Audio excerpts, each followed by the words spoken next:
Hello everyone, welcome to my YouTube channel Mamta maths tutorial. और आज का स्पेशल लेक्चर रहेगा क्लास 9th में सेट 3 का। आज जो आपका मैथ्स का एग्जाम हुआ है उसके सॉल्यूशंस को लेके, ठीक है। हम वन बाय वन क्वेश्चंस के सॉल्यूशंस को डिस्कस करेंगे कि आज के पेपर में जो सम आए थे वो कैसे सॉल्व होंगे। देखिए क्वेश्चन 1, 1 से 5 तक में क्या था, सही उत्तर का चयन करके लिखो, select and right the correct answer. MCQs थे, आपके पास चार ऑप्शंस थे और आपने सही वाले ऑप्शन को बताना था। क्वेश्चन नंबर फर्स्ट, मूल बिंदु के निर्देशांक होते हैं। The coordinates of the origin are. हमें पता है एक्स एक्सिस और वाई एक्सिस जिन बिंदु पे मीट करते हैं इसे हम कहते हैं ओरिजिन, मूल बिंदु। यहाँ पे एक्स की वैल्यू भी 0 होती है और वाई की वैल्यू भी क्या होती है, 0 होती है। तो कोऑर्डिनेट्स निर्देशांक क्या हो जाएंगे आपके पास, 0 0। क्वेश्चन नंबर सेकंड, निम्नलिखित में से किस कोण का प्रकार की सहायता से निर्माण संभव नहीं है। Which of the following angles is not possible to construct with the help of compass? अब हमें पता है कि हम कौन कौन सा एंगल प्रकार से बना सकते हैं। 60 डिग्री के लिए हमें प्रकार चाहिए, 90 डिग्री के लिए हमें प्रकार चाहिए, 135 के लिए हमें प्रकार चाहिए। बट क्या हम कंपास से 70 का बना सकते हैं?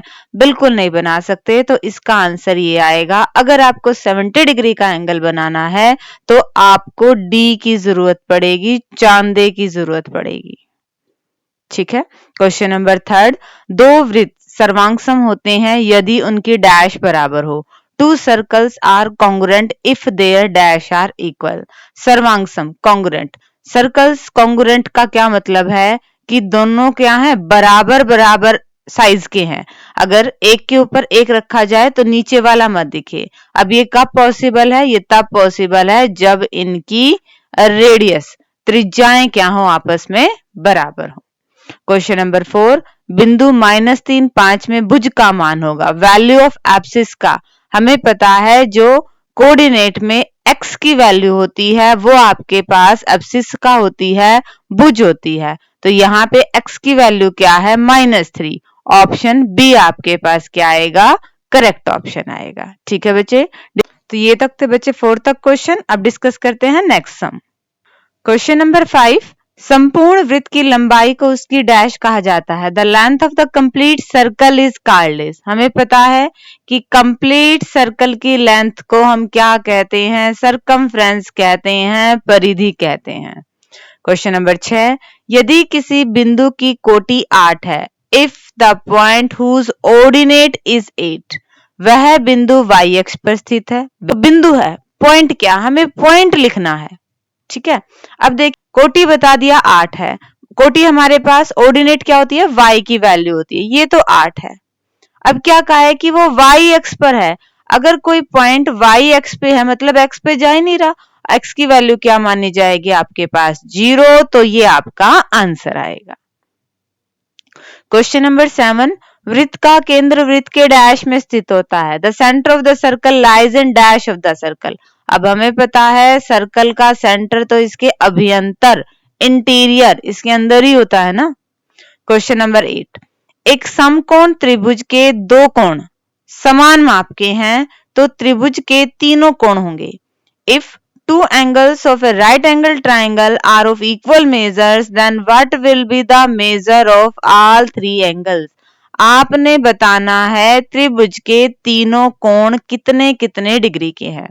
एक तो साफ साफ दिख रहा है क्या, समकोण राइट एंगल, एक तो कितने डिग्री का है, 90 डिग्री का है, ठीक है। बाकी दो कितने के हैं, बाकी इसने क्या कहा कि दो कोण बराबर बराबर है। हमें पता है ट्रायंगल के तीनों एंगल्स का सम क्या होता है, 180।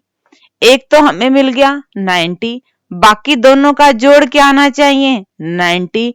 क्वेश्चन में क्या कहा है कि दोनों क्या हैं, समान माप के हैं, इक्वल मेजर है, बराबर बराबर है। तो कितने कितने डिग्री के होंगे, 45 45, 45 45 डिग्री के एंगल्स होंगे। तो तीनों एंगल्स कौन कौन से हो गए, 90 डिग्री, 45 डिग्री, 45 डिग्री, ठीक है बच्चे। क्वेश्चन नंबर 9, एक वृत्त में समान लंबाई की परिमित जीवाएं होती है। ये सत्य है, सत्य है। इस circle has finite number of equal course. ये स्टेटमेंट आपके पास असत्य है, फॉल्स है। क्यों, क्योंकि एक सर्कल में बराबर बराबर लंबाई की ढेर सारी अनगिनत जीवाएं होती हैं, इनफाइनाइट होती हैं। इसने क्या कहा था कि फाइनाइट होती है, बिल्कुल गलत कहा था इसने, असत्य है। ठीक है बच्चे, ये तो थे सारे एक एक नंबर वाले क्वेश्चन। अब डिस्कस करते हैं 2 नंबर वाले क्वेश्चंस। क्वेश्चन नंबर 10, किस चतुर्थांश में या किस अक्ष पर बिंदु ये स्थित है? तो हम इन पॉइंट्स को प्लॉट कर लेते हैं। ठीक है, 1 2 3 4 5 6, दूसरी साइड -1 -2 -3 -4 -5, अपर साइड प्लस के 1 2 3 4, लोअर साइड माइनस के -2 -3। फर्स्ट पॉइंट देखते हैं, x की वैल्यू -2 और y की वैल्यू 4, x की वैल्यू -2 और y की वैल्यू 4, पॉइंट यहां आएगा। ये कौन सा क्वाड्रेंट है?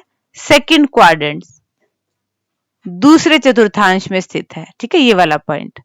नेक्स्ट पॉइंट देखें, 3 और -1, x की वैल्यू 3 और y की वैल्यू -1, तो ये पॉइंट यहां आएगा। ये आपके पास कौन सा क्वाड्रेंट है? फोर्थ। ये आपके पास फोर्थ क्वाड्रेंट चतुर्थ चतुर्थांश में स्थित है। नेक्स्ट पॉइंट, x की वैल्यू -1 और y की वैल्यू 0, x की वैल्यू -1 और y पे कहीं नहीं जाएगा, मतलब ये पॉइंट है।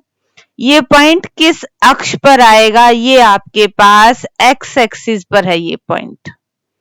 और लास्ट क्या है? -3 -5, x की वैल्यू -3 और y की वैल्यू ये -4 -5 यहां आएगा। ये कौन सा क्वाड्रेंट है?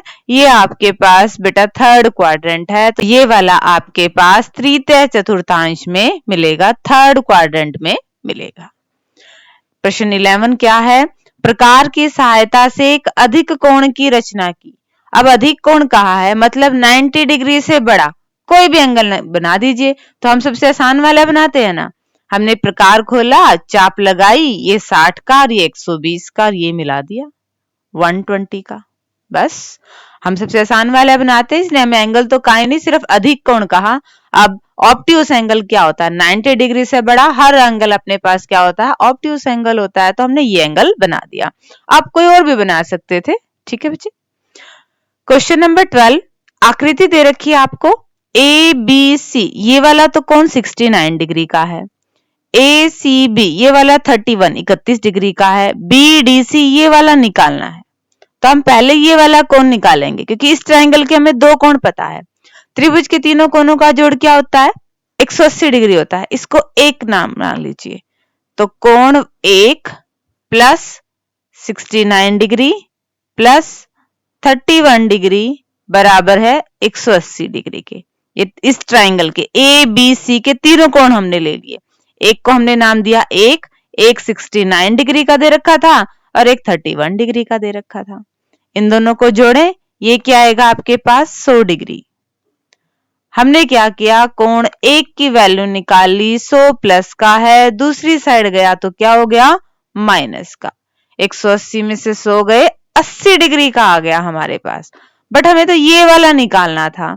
अब हम एक रिजल्ट का यूज करेंगे, क्या कि एक ही वृत्तखंड में बने कोण बराबर होते हैं, angles in same segment are equal. तो अगर ये 80 का है तो ये भी कितने का आएगा? 80 का आएगा। ठीक है बच्चे। क्वेश्चन नंबर 13, सिद्ध कीजिए कि यदि सर्वांग समवृत्तों की जीवाएं उनके केंद्रों पर बराबर कोण अंतरित करती हैं तो जीवाएं बराबर होंगी। Prove that if chords of congruent circles subtend equal angles at the center, then the chords are equal. ये हो गए कॉन्ग्रुएंट सर्कल, सर्वांग समवृत्त, मतलब ये त्रिज्याएं क्या है? बराबर हैं। इसने क्या कहा है कि कोई कोड है, जीवा है, ठीक है, और ये सेंटर पे बराबर कोण बना रही है, एंगल 1 और एंगल 2 बराबर हैं। हमें बताना है कि ए बी और सी डी भी बराबर है। तो हमें 2 ट्राइंगल्स दिख रही हैं, हम इन 2 ट्राइंगल्स को कॉन्ग्रुएंट प्रूव कर देते हैं। ठीक है, इसको नाम दिया ओ, इसको नाम दिया ओ डैश। ओ ए O डैश C के बराबर है। क्यों बराबर है? क्योंकि ये तो त्रिज्याएं हैं और हमें कैसे दे रखे हैं, ये कॉन्ग्रुएंट दे रखे हैं, सर्वांग सम दे रखे हैं, बराबर हैं। और सर्कल दो बराबर कब होते हैं? जब उनकी त्रिज्याएं रेडियस बराबर होती हैं। OB किसके बराबर है? O डैश D के। और एंगल 1 किसके बराबर है? एंगल 2 के। क्यों? ये तो हमें गिवन है, दे रखा है। दो भुजाएं और बीच का कोण SAS, भुजा कोण भुजा सर्वांग समता नियम से ट्रायंगल्स क्या होगी हमारे पास? कॉन्ग्रुएंट होगी। कॉन्ग्रुएंट होगी तो बाकी बची भुजाएं और बाकी बचे कोण क्या होंगे? बराबर होंगे। यहां से हमने क्या कह दिया? AB बराबर है CD। और यही हमें बताना था क्या? कि जीवाएं क्या हैं? बराबर हैं। कोड्स क्या हैं? इक्वल हैं। ठीक है बच्चे। और में क्या क्वेश्चन दे रखा है? 135 डिग्री का कोण। कल ये हमने सैंपल पेपर में भी किया था। 135 डिग्री का कोण, एक लाइन लगाई है, थोड़ा सा प्रकार खोला, चाप लगाई, ये 60 का, ये 120 का, ये 180 का। 135 डिग्री का कोण डायरेक्ट नहीं बनेगा, इसके लिए पहले हमें 150 डिग्री का कोण बनाना पड़ेगा। थोड़ा सा ज्यादा प्रकार खोला, यहाँ पे रख के एक चाप लगाई, यहाँ पे रख के एक चाप लगाई, और ये हो गया हमारे पास 150 डिग्री का कोण। बट हमें तो किसका चाहिए? 135 का चाहिए। वो किस किस के बीच बनेगा? 120 और 150 के बीच। प्रकार खोला, थोड़ा सा ज्यादा, 120 पे रखा, चाप लगाई, 150 पे रखा, चाप लगाई, और ये बनेगा हमारे पास 135 डिग्री का कोण। ठीक है बच्चे। तो ये हमने आज के एग्जाम को जो सेट 3 का हुआ था उसको डिस्कस किया। कमेंट सेक्शन में अपने मार्क्स बताना ना भूलें, और इसी तरह ही आगे सिलेबस करने के लिए मेरे चैनल ममता मैथ्स ट्यूटोरियल से जुड़े रहिए। इसे लाइक कीजिए, शेयर कीजिए और सब्सक्राइब कीजिए। Thank you.